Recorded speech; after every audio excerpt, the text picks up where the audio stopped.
उत्तर प्रदेश के सिंचाई विभाग में काम करने वाले एक ऑफिसर को अपनी बेटी के लिए एक लड़के की ज़रूरत थी, तलाश थी। इसलिए उनके ऑफिस में कोई आता था या उनकी जानकार या रिश्तेदार या दोस्त, वो सबसे कहते थे कि भाई एक लड़के की ज़रूरत है, कोई अच्छा लड़का हो हमारी बेटी के लिए तो ज़रूर बताइएगा।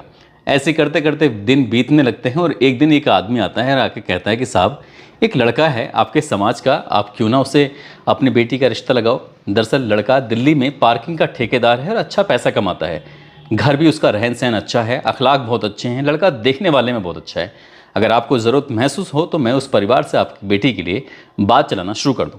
अधिकारी ने कहा कि कोई दिक्कत नहीं है, अगर अच्छा कमाता है तो फिर रिश्ता जोड़ने में कोई बुराई नहीं है। अब उस अधिकारी ने अपनी बेटी के लिए जो लड़का देखा तो लड़का देखते ही पसंद आ जाता है। उसके बाद रिश्ता तय हो जाता है, शादी होती है और धूमधाम से शादी होने के बाद उसे विदा कर देते हैं। सब कुछ ठीक चल रहा था, वक्त आगे बढ़ने लगता है। उसके बाद उस लड़के ने अपनी पत्नी और अपने बच्चों की सहूलियत को देखते हुए कि बच्चे होंगे तो उनकी अच्छी एजुकेशन होनी चाहिए, इसलिए उसने लखनऊ में एक मकान खरीद लेता है और अपनी पत्नी को वहीं शिफ्ट कर देता है। जब बच्चे होते हैं तो बच्चों का एडमिशन बहुत अच्छे स्कूलों में भी करवा देता है। लेकिन एक बार घर पर पुलिस आ जाती है और पुलिस आती है ये तलाशी लेने के लिए, जांच पड़ताल करने के लिए कि आखिरकार मामला क्या है, क्योंकि वो बहुत अमीर था, करोड़पति था। अब उसके बारे में ये पता निकाला जाता है कि वो तो दिल्ली में कोई पार्किंग का ठेकेदार नहीं बल्कि चोरी करता है। चोरी की बात सुनने के बाद परिवार वालों को तो यकीन नहीं हो रहा था, लेकिन पुलिस ने जब अपनी जानकारी के हिसाब से बताया कि पिछले 22 सालों से लगातार चोरी कर रहा है, 200 से ज़्यादा मकानों में यानी कि बड़े बड़े कोठियों में, घरों में उसने चोरी की है, तो घर वालों को यकीन नहीं हो रहा था। हालांकि पकड़ा जाता है, वो पकड़ा कैसे जाता है और उसके पीछे की और आगे की कहानी क्या होती है, आज की इस कहानी के माध्यम से जानने की, समझने की कोशिश करते हैं। आदाब, नमस्कार, सत श्री अकाल। मैं उस्मान सैफ़ी। आज की जो सच्ची घटना मैं आपको सुनाने जा रहा हूँ, ये सच्ची घटना राष्ट्रीय राजधानी क्षेत्र दिल्ली के कल्याण विहार से शुरू होती है और बात कर रहा हूँ जुलाई 2023 की। दरअसल एक बंगला होता है, कोठी होती है, वो कोठी कई दिनों से लगातार बंद थी और उस बंद कोठी से चोरी हो जाती है। बहुत सारा सामान चोरी हो जाता है और जिस दिन चोरी हुई थी ठीक अगले ही दिन उसकी कोठी के मालिक आ जाते हैं, पूरा परिवार आ जाता है और जब पूरा घर देखते हैं तो देखते ही रह जाते हैं। सोचने पर मजबूर थे कि आखिरकार उनके साथ हुआ क्या है। दरअसल वहाँ पर थोड़ा सा ब्लड भी बहा हुआ था। उसे देखते हैं, देखने के बाद उन्हें समझ नहीं आ रहा था कि आखिरकार हुआ क्या है। पूरे घर के एक एक चीज़ को देखा जाता है तो भारी मात्रा में उनका सामान गायब हो चुका था। अब नज़दीकी पुलिस स्टेशन होता है, वहाँ जाकर शिकायत दर्ज कराते हैं कि साहब हम लोग तो बाहर गए हुए थे, कोठी बंद थी और किसी ने चोरी यहाँ पर कर ली है। अब यहाँ एक आईपीएस ऑफिसर उत्कर्ष होते हैं, उनके नेतृत्व में एक टीम गठित की जाती है और टीम से कहा जाता है कि जितनी जल्दी हो सके इस मामले में अपने स्तर से जांच करिए और तत्काल प्रभाव से कोशिश करो कि उस चोर को पकड़ा जाए कि आखिरकार वो चोर है कौन। दरअसल चोर को तलाश करना शुरू कर देते हैं। अब जितने भी आसपास के लगे हुए सीसीटीवी कैमरे थे, जब उन सीसीटीवी कैमरे को खंगाला जाता है तो एक स्कूटर पर, जिस स्कूटर का नंबर था DL4SNC 8081, इस पर कोई व्यक्ति है जो संदिग्ध रूप में घूम रहा था। तो पुलिस के लिए और कुछ नहीं मिलता, प्राइम सस्पेक्ट वो स्कूटर पर घूमने वाला व्यक्ति होता है। जब वो घूम रहा था तो घूमते घूमते साथ ही उसके पास जब वापस जाता है तो भारी मात्रा में सामान होता है और सामान को देखकर ही अंदाज़ा लगाया जा रहा था कि हो सकता है कि शायद यही चोर हो। लेकिन ये बात पूरी पुख्ता नहीं थी। आखिरकार जो नंबर था 8081, इसका रजिस्ट्रेशन नंबर निकलवाया जाता है और रजिस्ट्रेशन नंबर निकलवाने के बाद पता चलता है कि विनोद थापा के नाम पर ये नंबर रजिस्टर्ड है। आखिरकार पुलिस उस एड्रेस से पहुंच जाती है जो एड्रेस लिखा गया था। दरअसल वो रहने वाला था, मूल निवासी नेपाल का था विनोद थापा, लेकिन रह रहा था दिल्ली के अंदर। पुलिस जाती है, उसको हिरासत में ले लेती है और हिरासत में लेने के बाद उससे पूछताछ करती है। वो कहता है कि साहब मुझे क्यों पकड़ रहे हो, मैंने क्या गलती की है। वो कहती है पुलिस की तुम इस इलाके में, जैसे कल्याण विहार में तुम स्कूटर लेके घूम रहे थे और हो ना हो चोरी तुमने ही की है। उसने कहा साहब स्कूटर मेरा जरूर है और हो सकता है कि स्कूटर कल्याण विहार में गया जरूर हो, लेकिन उस स्कूटर को मैं नहीं चलाता बल्कि मेरे जीजा जी हैं जिनका नाम है मनोज चौबे। दरअसल वो चलाते हैं, आप चाहो तो उनसे बात कर लीजिए।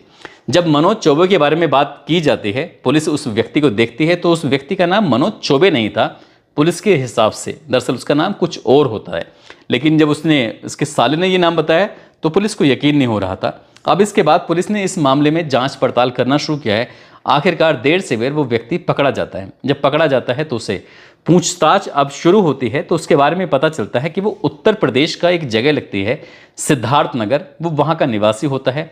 जब टीम मामले की जांच पड़ताल कर रही थी और सामान ज़्यादा मात्रा में गया होता, उसके पास कुछ पैसे मिले थे, लेकिन बहुत ज़्यादा पैसे उसके पास मिलते नहीं हैं। आखिरकार पुलिस ने जब ये माल की बरामदगी के लिए ये पता करने की कोशिश की तो जो उसका मूल गाँव था, मूल जगह थी सिद्धार्थ नगर में, तो पुलिस वहाँ पहुँच जाती है।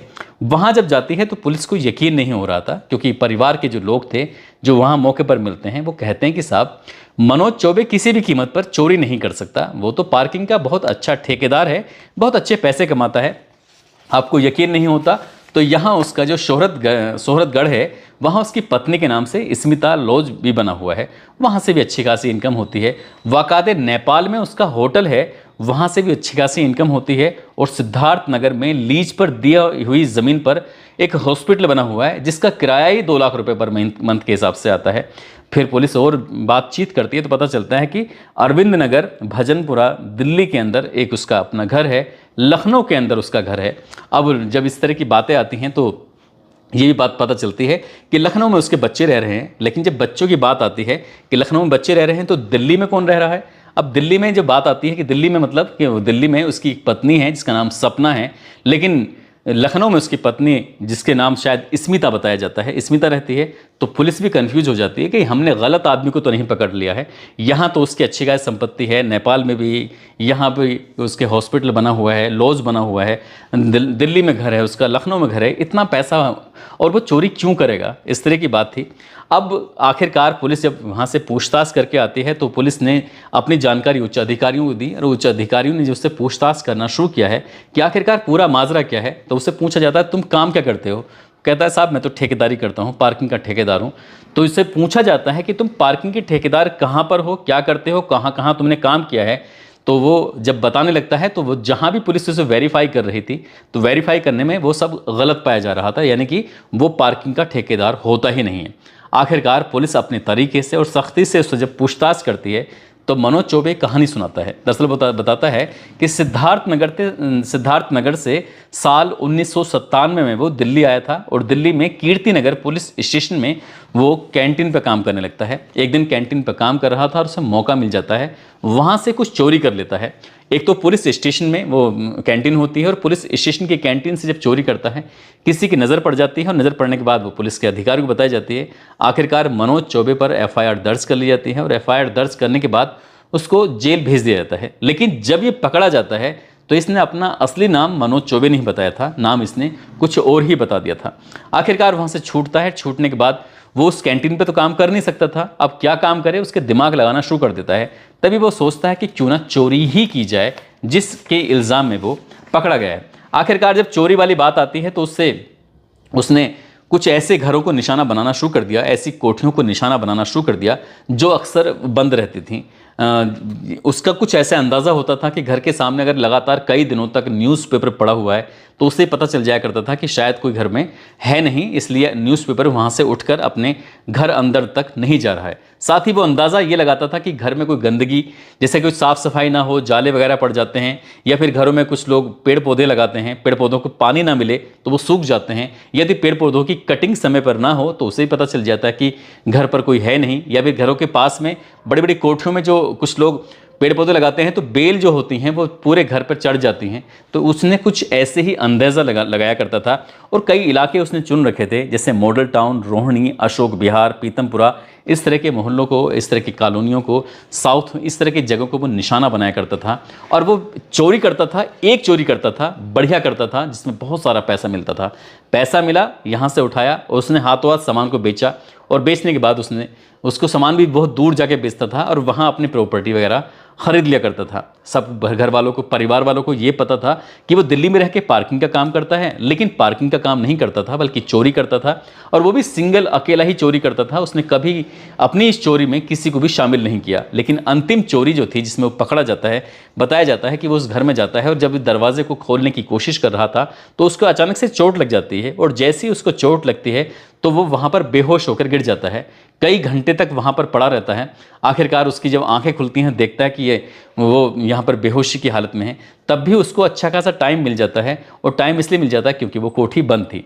अक्सर वो ऐसे घरों को ही निशाना बनाया करता था जिसमें आराम से जाता था और आराम से बाहर निकल जाया करता था। जब तक घर के मालिक आया करते थे तब तक वक्त बीत जाया करता था।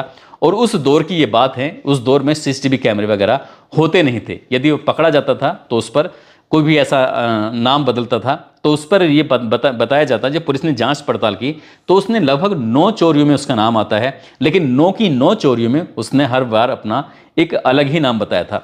पुलिस की जांच पड़ताल में जब ये आया कि उसने एक दिल्ली में शादी कर ली थी, यानी कि दिल्ली में रहने वाली एक नेपाल की लड़की होती, जिसका नाम सपना होता है, उसका भाई वहीं पर रहता था विनोद थापा, उसकी बहन से वो शादी कर लेता है और अपने ही घर में, जो दिल्ली वाला घर होता है, वहाँ वो अपनी पत्नी के साथ रहता है। लेकिन यहाँ उत्तर प्रदेश के सिद्धार्थनगर में जब पुलिस पता करती है तो सिंचाई विभाग के एक ऑफिसर की बेटी से वो शादी करता है, वाकायदा अपने बच्चों को लखनऊ में रखता है और लखनऊ के जो नामी ग्रामी स्कूल होता है वहाँ पर पढ़ा रहा था।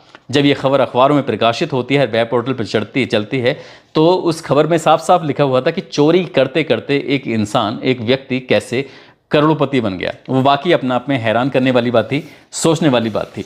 दोस्तों, इस पूरे घटनाक्रम को सुनाने का उद्देश्य किसी को परेशान करना नहीं है, किसी का दिल दुखाना नहीं है, बल्कि आपको जागरूक करना है, आपको सचेत करना है और आपको बताना है जब भी कोई व्यक्ति अपनी बेटी के लिए रिश्ता तलाश करे तो कम से कम ये वेरीफाई जरूर कर ले कि आखिरकार लड़का करता क्या है और कहाँ रहता है। भले ही चाहे उसे रिश्ते को ज़्यादा दिन लगाना पड़े, ज़्यादा दिन उसके बारे में जानना पड़े, तफ्तीश करना पड़े। यदि तफ्तीश के ना करने के बाद शादी हो जाती है और उसके बाद कुछ खामियां निकलती हैं तो वाकई बहुत तकलीफ होती है। और ये कहानी अपने आप में वाकई बड़ी रोचक थी, दिलचस्प थी, क्योंकि एक व्यक्ति चोरी करता था और वो भी अकेले करता था और अच्छे खासे पैसे कमाकर अपने घर भेजता था और उसने होटल भी बनाया और अपना नाम भी रोशन कर लिया।